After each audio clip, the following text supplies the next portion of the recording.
Vous pensez que le web aujourd'hui est en danger? Je casse l'ambiance. Ceux qui pensent non, sachez que le fondateur du web, Tim Berners-Lee, lui pense et est même certain que le web est en danger aujourd'hui. Alors à quoi pense-t-il?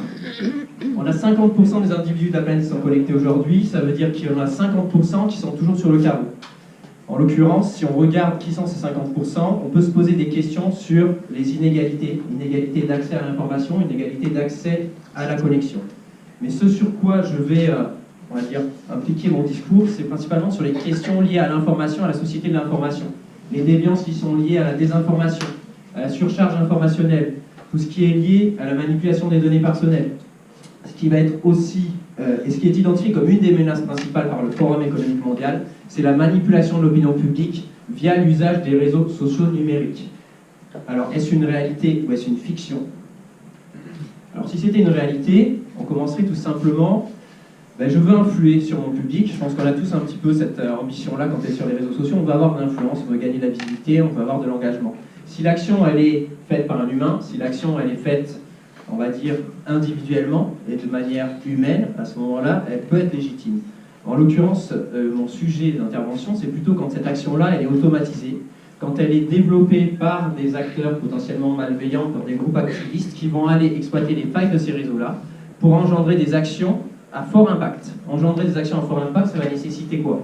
Ça va nécessiter l'usage de langage de programmation, de l'automatisation, de l'intelligence artificielle, du Natural Language Processing, c'est-à-dire l'analyse de la langue naturelle, pour se créer une cyberarmée sur ces réseaux-là, cyberarmée intelligente, capable d'influer, d'utiliser, de rebondir sur des contenus, d'ajuster en temps réel les messages qu'ils vont envoyer, de s'appuyer sur certains influenceurs, de s'appuyer sur les bons timings pour aller influencer au bon moment la bonne audience.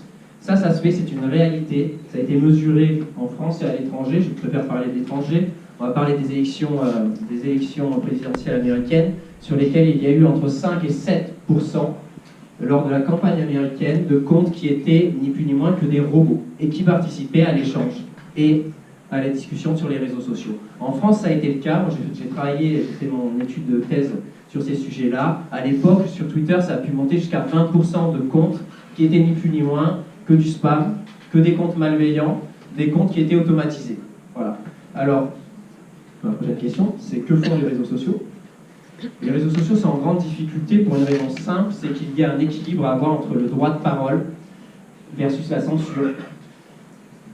Et il est difficile d'exterminer des bots pour cette plateforme-là, pour les plateformes, pour les réseaux sociaux en règle générale. Si vous regardez les chiffres, et on a les chiffres, en tant que chercheur on a les chiffres, entre 2015 et 2019, Twitter a supprimé plusieurs dizaines de milliers de comptes Twitter, dont mon compte Twitter, qui était identifié comme un bot. En même temps, j'automatisais un petit peu. Donc, bon, c'est plus ou moins légitime. Mais ça m'a quand même fait mal parce que j'ai perdu toute mon audience. Donc, j'ai dû recommencer à zéro. Le problème est pourquoi est-ce que Twitter a laissé faire ça, surtout jusqu'à 2015? On peut se poser la question. Pourquoi est-ce qu'on laisse faire du comportement qui est automatisé, qui n'est pas produit par de l'humain, sur des plateformes sur lesquelles on est un réseau social? Normalement, le social, c'est un humain. Donc, c'est pas un robot. Eh bien, pourquoi? Parce que ça crée de l'engagement. On est entraîné à créer de l'engagement, on réagit, on agit vite. On like, on tweet, on replay, etc. Toutes ces actions-là sont des actions qui créent de l'engagement, qui créent du lien sur le réseau. Sachez que la valeur d'un réseau, c'est aussi la valeur de l'engagement qu'il y a sur ce réseau-là. Elle est aussi proportionnelle au nombre de liens. Et le nombre de liens, c'est derrière la possibilité d'aller monétiser la plateforme avec de la publicité et avec d'autres formes de business model. Je vais vous parler de Ev Williams, qui est cofondateur de Twitter, qui a quitté Twitter et qui maintenant a créé sa plateforme Medium, qui lui-même s'est auto-accusé d'avoir cassé un petit peu le mécanisme de réseau social sur Twitter en créant artificiellement des influenceurs sur sa plateforme. Ça veut dire quoi, créer artificiellement des influenceurs? C'est-à-dire que vous prenez des influenceurs et d'un seul coup vous les mettez en première page sur toutes les nouvelles créations de comptes, et ces comptes-là sont propulsés en fait à tous les nouveaux entrants dans le réseau. Et donc assez logiquement, vous allez arriver d'une loi qui est assez bien répartie à une magnifique loi de Pareto, loi d'inégalité par excellence. Histoire de remettre un petit peu d'ordre dans tout ça, il a créé Medium sur lequel il espère redonner une force au journalisme social. Sous-entendu, il estime qu'il n'y a plus de journalisme social sur une plateforme comme Twitter, ce qui est quand même assez inquiétant pour quelqu'un qui a créé l'entreprise. Alors que devons-nous faire? La première chose, ce serait de prendre le temps. En fait, ce qui nous tue un petit peu sur les réseaux sociaux, c'est le fait d'agir trop vite, de consommer ou d'adhérer à un contenu trop rapidement, sans vérification de l'information, sans prendre le temps de regarder concrètement l'information que l'on a face à nous. Et j'aime à dire, curieusement, finalement, quand vous prenez le train, vous aimez bien regarder la nature à travers des vitres, et finalement, sur le digital, il faut toujours aller plus vite, comme si la nature n'était pas si belle à regarder quand elle est digitale. Voilà. Si vous voulez avoir une idée de la vérification des informations, si vous voulez savoir si vous interagissez avec des bots, vous avez des outils qui vont vous donner un score, qui vont vous dire ce compte-là, c'est un compte qui vraisemblablement est automatisé avec 80% de chance d'être un bot, 90% de chance d'être un bot, 100% de chance d'être un bot. Donc ça, vous pouvez le vérifier, vous avez des outils à votre disposition, histoire de ne pas tomber, on va dire, dans des travers ou dans des jeux d'influence.